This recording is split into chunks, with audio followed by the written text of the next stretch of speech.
Eto, mga katao, pag-aralan natin itong bagong labas na isang application. Ang pangalan ng application ay Mitsubishi. Kaya tayo ay magsa-sign up para malaman natin kung paano ba tumatakbo itong application na ito. At unang-una, titingnan natin kung pwede tayong kumita dito ng libre o kaya kailangan pang mamuhunan. So mag-sign up muna tayo, mga katao. Maglagay lang tayo dito ng mga information natin. Lagay ng phone number, tapos itong verification code, tapos maglagay tayo ng password.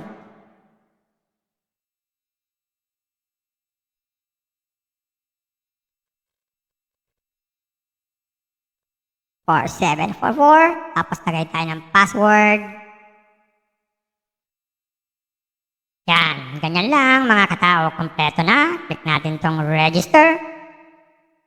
Yan. So, close natin to. So, may lumabas dito, never. Yan. Tapos, X muna natin to. Yan, pag-aralan na natin ang allocation. So, ito lumalabas nga after natin mag-sign up. Makakakuha pala tayo dito ng 100 pesos, mga katao. So, check natin agad kung mawi-withdraw natin yan. Pero bago yan, mag-check-in muna tayo. Meron pala itong check-in everyday. Libre ito. Yan.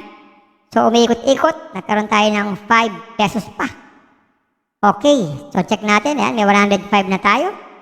So, check natin kung mawi-withdraw natin to. So, mag-withdraw tayo. Pero bago yan, maglagay muna tayo ng account.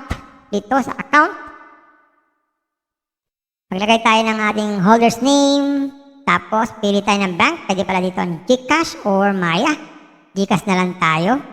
Lagyan natin dito ang ating holder's name tsaka GCash number.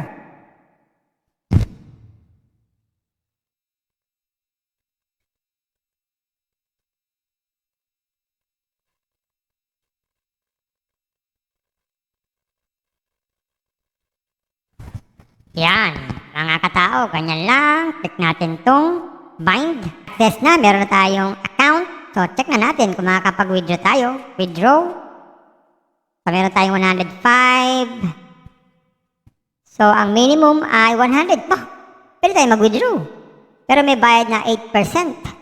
At ang daily withdrawal time ay 10 a.m. hanggang 6 p.m. Unlimited withdrawal per day. So, kahit ilang beses. Basta pasok sa oras na 10 a.m. hanggang 6 p.m. At ang withdrawal ay dumarating within 30 minutes to 6 hours. So, subukan natin mag-withdraw. Mag-withdraw tayo. Lagyan natin 105. Lagyan tayo ng enter withdrawal password. May password Ano itong password na to? Yan. Confirm. Yan. Sabi dyan, maglagay daw muna tayo ng password. Kasi wala pa tayong password. So, lagay tayo dito ng login password natin. Withdrawal password. Change. Yan. Meron na tayong withdrawal password. Balik tayo sa withdrawal. 105. Withdrawal password.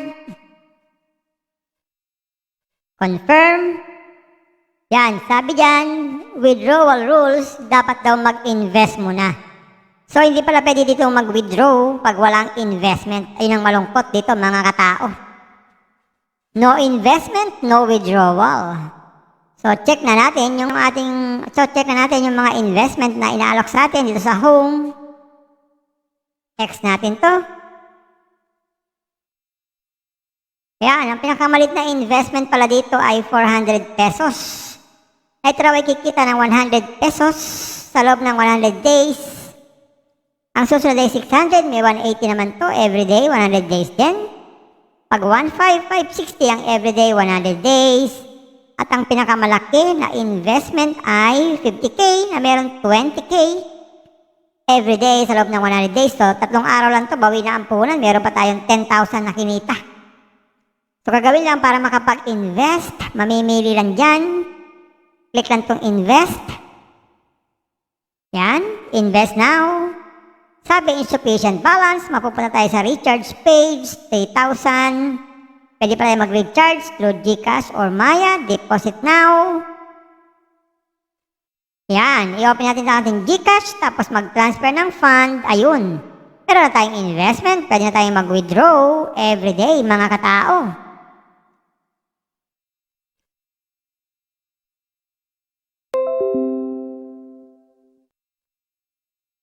Tapos, pwede naman tayong kumita pa rin dito sa team.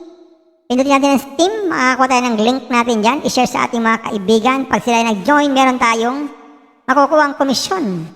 Pero kaya lang, bago ma-withdraw, kailangan natin mag-invest. Ayan mga katao, kayo nang bahala kung tayo po ay papasok sa ganitong application na kailangan pang mamuhunan bago makapag-withdraw o hindi na kaya. Kaya kayo nang bahala mamili. Ingat-ingat sa pagpili, baka tayo magkamali.